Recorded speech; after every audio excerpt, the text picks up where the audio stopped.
Telo ako základ? Možno problém nie je v mysli. Väčšina kníh o psychickom zdraví hovorí o tom, ako myseľ ovplyvňuje telo, ako stres, trauma či potlačené emócie vedú k ochoreniam. Tento pohľad je dôležitý, ale nie je úplný. A možno existuje aj iný smer. Nie preto, že by popieral vplyv mysle, ale preto, že sa pýta inú otázku. V akom stave je telo, ktoré má tú myseľ niesť? Ak je telo dlhodobo preťažené, vyčerpané alebo rozladené, myseľ nemá podmienky fungovať pokojne. Nie preto, že by bola slabá, ale preto, že pracuje na oslabenom základe. Mnohí rozumejú svojim vzorcom, vedia, odkiaľ prichádza úzkosť a napriek tomu sa cítia rovnako.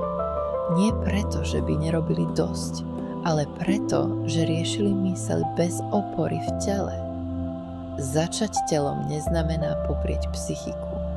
Znamená vytvoriť pre ňu priestor. Keď sa telo začne uvoľňovať, myseľ sa často upokojí sama, až vtedy má zmysel ísť hlbšie.